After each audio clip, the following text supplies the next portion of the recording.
Hello and welcome to another episode of Mysteries of the Bayou. I'm Roy. Today we've got about three different cases. A couple of them have very, very little information, and one has quite a bit more than any story that we've covered so far. So go ahead, and we are the podcast that covers the murdered, missing out of Southwest Louisiana and other places as well. We will do stories from around the United States. So if you have a case that is either cold or unsolved, you can please reach out to me at roy@themysteriesofthebayou.com. I'd love to hear any case submissions, or if you have information on any case that we presented previously, friend, relative, law enforcement that did want to comment, be glad to talk to you about that as well. So let's just jump right in today. The first case is, again, out of the Rapides Parish, Alexandria area. The victim's name is Michael Siau, spelled S-I-U, and I think the French pronunciation is C. He was a 38-year-old resident of Boyce, and he was last seen about 2 a.m. September 25th, 1985, when his truck broke down. His body was later found by a jogger on the morning of September 26th, 1985. His partially nude body was located in a ditch on Plantation Drive near Hopwell Road in Alexandria. He had been severely beaten. Mr. Siau had a debilitating disease that made it hard for him to raise his arms over his head without experiencing severe pain. So there's a high level of doubt that he was able to put up much of a fight with whoever attacked him. It is also suspected that he had a few pieces of unique jewelry that were on him that were never found. So it is speculated that the robbery could have been the motive, or at least secondary. Once they had killed him, they went ahead and took anything that he had of value off of him. If you have any information on this, please reach out to the Rapides Sheriff's Office or your local law enforcement agency or Crime Stoppers with any more information. The next one is one with no information whatsoever. This one I just happened to, while I was doing some research on Mr. Siau, looked and found this was a unsolved cold case off of the Rapides Sheriff's website, the Rapides Parish Sheriff's website. An unidentified body was found on April 12th, 1998. It was partially decomposed and was nude, a white female, and she was found along the southbound ramp onto Interstate 49 near the rural Lena, Louisiana exit. That's about 20 miles north of Alexandria. The site is frequented by 18-wheelers and campers that are passing through, who often use this on-ramp as an unofficial overnight rest stop. So anybody, again, having any information on this, please reach out to the Rapides Parish Sheriff's Office, Crime Stoppers, and just that'd be helpful, any information that you have on this unidentified body that was found. The next one, this is going to be one we've got a little bit more information on than what we've had in the past. This is going to be out of Houma, Louisiana. The victim's name is Adam John Breaux. He was also known as AJ, and like I said, he was lived in Houma, Louisiana, in Terrebonne Parish his entire life, and he had also raised a family there. He was born in January 1941, so he would have been 50 years old when he was last seen in August of 1991, and he would be approximately 79 years old today, December 2020. Was 5'11", 160 pounds, Caucasian, brown hair, brown eyes, and he did wear glasses occasionally. He does have a birthmark on his knee and a scar on his left eyebrow. He was last seen leaving the Easy Does It Club, which is an alcohol support group, around 8:30 on August the 28th, 1991, which is the club itself is located in the 120 block of Bernard Street. About 9 p.m., and I've read two stories on this, it's somewhere between 9 p.m. and 10 p.m., he bought a quart of milk at a local convenience store on Barrow Street, and that was the last time that he was seen. His locked 1988 silver Ford Tempo was found 2 days later in Jim Bowie Park, which is close.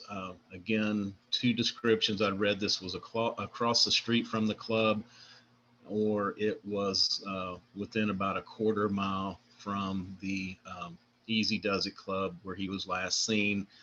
This Jim Bowie Park is adjacent to the Bayou Black. So his fuel gauge was near empty, and it's reported that he had made a $10 purchase of fuel the day that he went missing. Actually, it was earlier in the day, prior to him purchasing the milk. The clerk remembered him because he made a comment about the high price of fuel.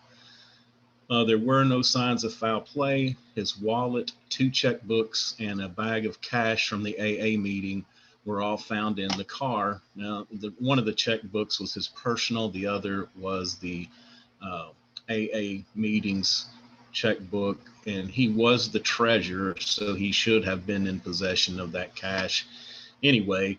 So robbery didn't appear like the initial motive, or at least they didn't take the time to go through the entire car. They didn't know he had the money. One of the bad things that had happened was it had been raining so hard when his car was found, it had to be moved to drier ground over at the police headquarters before it could be searched. The heavy rain washed away any hope of finding other forensic evidence that it could have been surrounding the car or on the car itself. Now, this is a strange incident, strange case, because 4 people have come forward and claimed to have seen him after his August 28th last sighting when he was at the convenience store buying the milk. First was an acquaintance who has since passed away, but they claim to have seen him on August the 30th outside another convenience store on a payphone. Said that he appeared very rumpled and unkempt, and this was kind of an oddity for AJ, since he had worked in the clothing industry for over 30 years at a local clothier there in Houma. The witness reported that there were 3 men in a red compact car who were parked in front of the convenience store watching him, and AJ was watching them back nervously, like he knew that they were watching every move that he made. So a second witness came forward and who also knew AJ and said that they saw him about 8 miles out of town with 3 men in a compact car. He said that he waved at AJ, but AJ did not wave back, which was very uncharacteristic for him. So he felt like that he was under some duress as well. And both descriptions described 3 men in a compact car. So the third witness was about 30 miles from Houma, who was not acquainted previously with AJ. Claims that he came upon her porch selling frozen fish and was dirty and reeked of alcohol, and she actually thought that he was a homeless man. The fourth witness claims to have seen 3 men force a fourth into a vehicle and drive away, but he couldn't positively identify AJ as the man that was forced into the vehicle. It also should be noted that about 2 weeks after AJ disappeared, the police received a note that he had shot himself while drinking and his body had been dumped in a local lake. The lake was reportedly searched and there was no body found. It's also important to note here that while we don't like to victim shame or really talk about their previous life, because it really doesn't matter, they've been a victim of a horrific crime that we just want to help solve, is that Mr. Breaux was a recovering alcoholic, and he had been sober for 8 years, and he was very active in the Easy Does It Club, which is an alcohol support group, which was one of the places he was last seen. So because he worked at a clothier, his rumpled appearance was very uncharacteristic, what a couple described him as, and one of the witnesses said that he reeked of alcohol. So there are a couple of competing theories on Mr. Breaux's case. One is that he is believed to have relapsed into drinking and just walked off. The other one is that maybe he had some type of a memory loss event from his years and years of drinking. And then his family believes that he was abducted. And so there's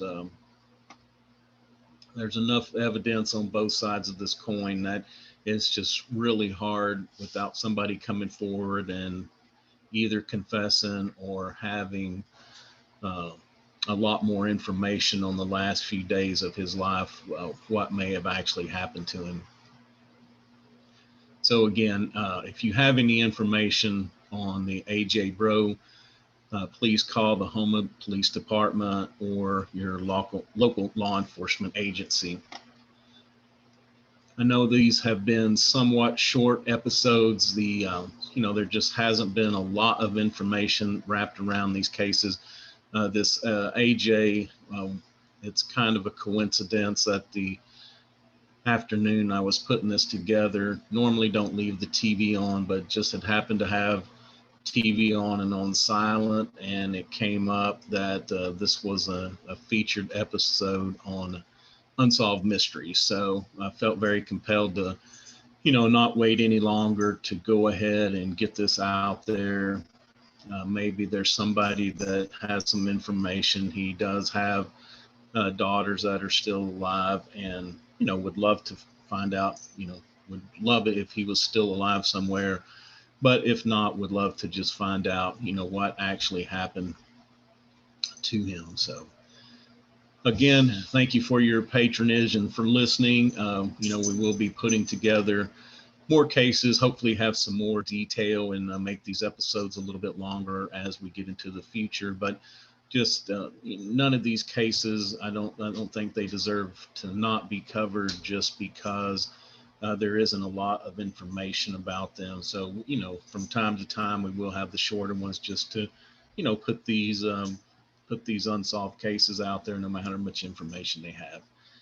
Again, if you have information on any of these cases, reach out to the jurisdiction that is investigating them. Reach out to your local law enforcement or Crime Stoppers. Give them what you may have. If you have other cases that you feel would be a good fit, just give me a call. Give me an email with the details. I'd be glad to look into it, see if we can feature it on an upcoming episode. And or, as I've said before, if you're a friend, relative, or have more information on these cases, that we could maybe do a follow-up episode where we could give more information about the individuals and the last days of their lives. That would be great as well. Again, thanks for listening. This is Roy. We are Mysteries of the Bayou. You can find us at www.mysteriesofthebayou.com. We are on Facebook, Instagram, and we will put up a videotaped of this episode on YouTube as well. So until next time, take care of each other.